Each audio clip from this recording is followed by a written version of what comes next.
Tema: Análisis macroeconómico de Ecuador.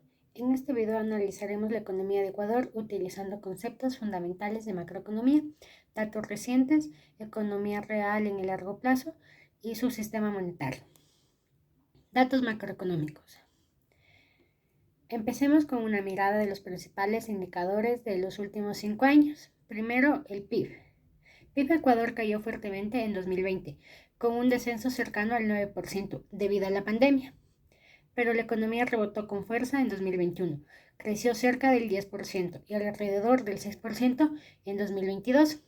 Luego el crecimiento se moderó aproximadamente 2.4% en 2023 y casi estancamiento en 2024.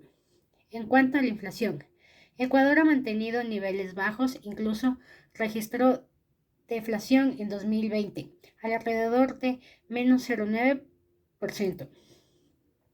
Desde entonces se ha movido entre 1 y 3%, esto es relativamente estable comparado con muchos países de la región. Sobre el desempleo, la tasa ha sido baja, alrededor del 6% en 2020, a cerca de 3.5% en 2023, lo cual muestra una recuperación del mercado laboral y en la balanza comercial. Ecuador ha mantenido el superávit en los últimos años, impulsado por exportaciones como petróleo, banana, camarón y minería. Comparación rápida con Colombia. Mientras Ecuador mantiene una inflación baja, Colombia ha sufrido muchos niveles más altos de inflación en los últimos años. En desempleo, Ecuador también ha mostrado cifras más bajas.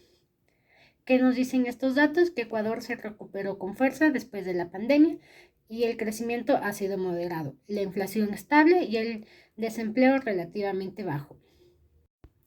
Economía real en largo plazo. Si analizamos los últimos 10 años, vemos que Ecuador ha tenido periodos de crecimiento moderado, crisis y recuperación. Hay un patrón claro: el crecimiento no ha sido sostenido. El capital físico, como la inversión en infraestructura y máquina, ha sido una variable clave. Cuando la inversión cae, como ocurrió en 2024, afecta directamente al crecimiento. El capital humano ha mejorado, pero todavía hay desafíos en productividad y empleo formal. Y en cuanto a tecnología, la estructura productiva sigue dependiendo de sectores tradicionales. No ha habido una transformación tecnológica grande hacia industrias de mayor valor agregado. Sistema monetario. Es uno de los rasgos más importantes de Ecuador, es la dolarización. Desde el año 2000 es un país que usa el dólar estadounidense como moneda oficial. Eso significa que no puede emitir su propia moneda, no controla su tipo de cambio y su política monetaria es prácticamente inexistente.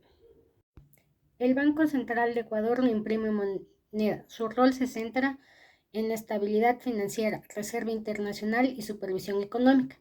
Sobre la oferta monetaria, aunque Ecuador no crea dólares, sí se mide la liquidez de la economía. En los últimos años esta liquidez ha crecido moderadamente, pero no ha generado inflación fuerte, una señal de que los precios en Ecuador dependen más de factores externos que internos.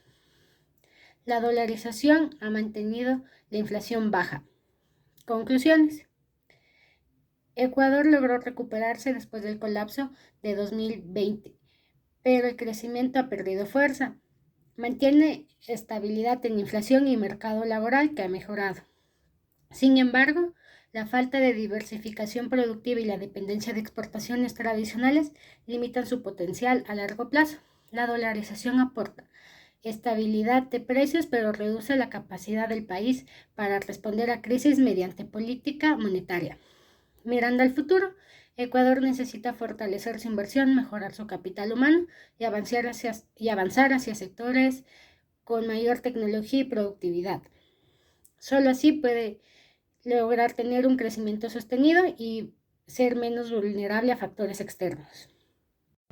Ese fue el análisis de la economía de Ecuador, en la cual se utilizó conceptos fundamentales de macroeconomía, economía real a largo plazo y el análisis de su sistema monetario.